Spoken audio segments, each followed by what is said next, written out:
Hi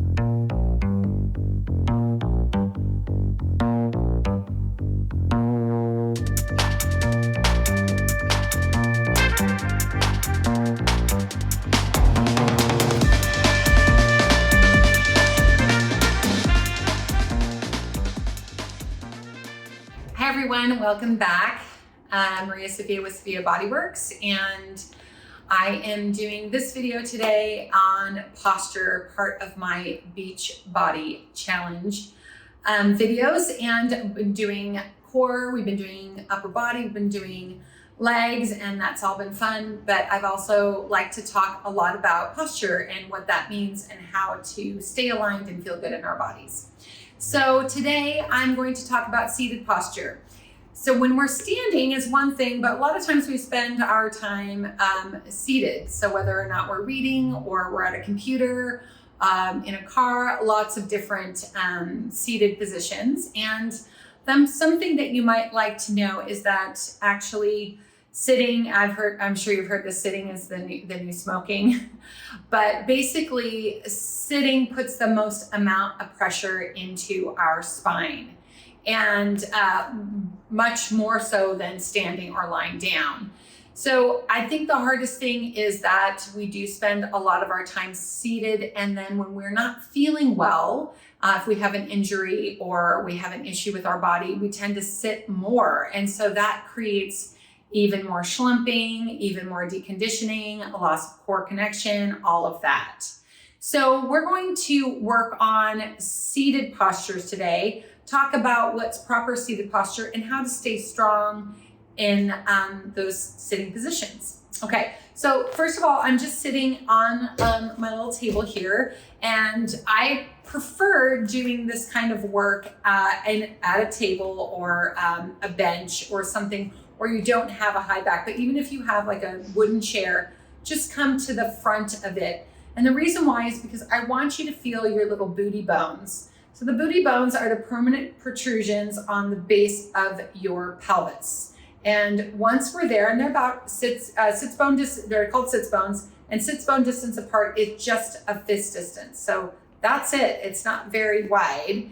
And when you're sitting there and you're on those protrusions, that you should be able to feel that you can rock forward and back pretty easily, right? Without rounding the spine. Your feet should be just knees lined up with the hips, feet right under the knees. I'm not sitting with my legs out. I'm not sitting with my legs crossed. I'm just planting my feet down, okay? So once you get to those bony protrusions, we can start to feel the weight being distributed, hopefully evenly between those two bones. And as I'm sitting here now, my right side is always a little heavier than my left because I'm right-handed, so I'll lean right a little bit more, but I'm gonna try to keep that equal pressure across both sides. Okay, so once we're there, then we wanna pay attention to where our top of our pelvis is, which the bony protrusions to the front, and I'm touching them now, are called the ASIS. So anterior superior iliac spine. I know that's a mouthful. So ASIS, but those are the bones on the front, and they are going to be in front of the sits bones, and they're going to be also upright. Okay, so they're not going to be back, and they're not going to be pushing way forward. But just nice and upright. And if you're not quite sure if they are, you're going to take your hands to the lower ribs. So the lower ribs, which you all know where those are, should be sitting right up on top of those ASIS bones. So what does this normally look like for most people when they're seated?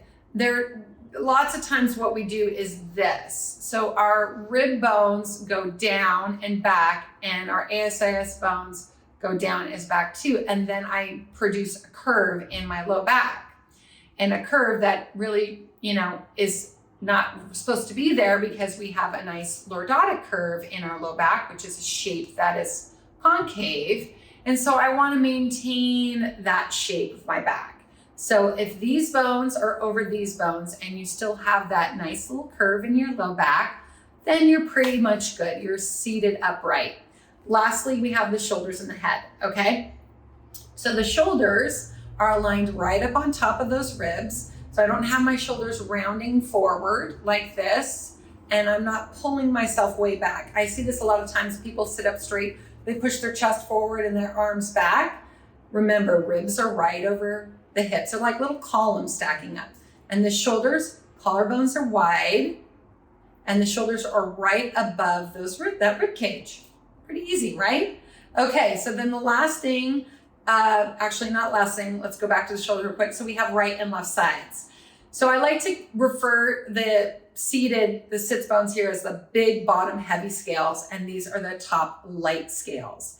So if you have one shoulder that's dropped and the old shoulder that's up, you're likely to be more weighted on that side, on that sits bone. So if we level the shoulders, it might be easier to feel that weight distribution even on those little booty bones. Okay, so shoulders are level. That means both to each other, right?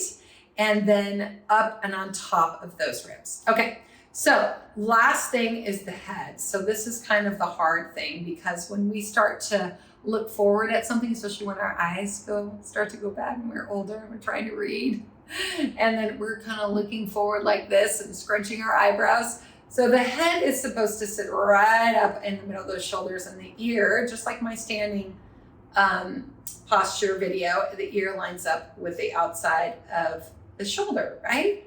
So we're here like this, and the chin should be level to the floor, which is not very common because we're often looking down. So chin level to the floor. And then I almost want to think about pushing down and back a little bit. So I have this little ponytail on as a reminder that I'm supposed to come up with the back of my neck, the nape of the neck lifting up through this like a pointy party hat. And there I am. And there's my seated posture. So how do I hold myself upright here? Well, you bet. There's a lot of core work to hold yourself upright. Now, we're all human, right? We're not going to stay here forever. We eventually get here, right? After some time being on a computer or sitting. But as long as we remember where we're supposed to be, and anytime you can remember, just sit back upright, take a deep breath in, and feel that upright seated posture. And then maybe it happens again. And then once we remember, we come back into it. It's hard to hold for long periods of time, but as long as you keep remembering and keep trying to get to that position, it's very helpful. And before I go, I want to talk a little bit about crossing the legs. Okay.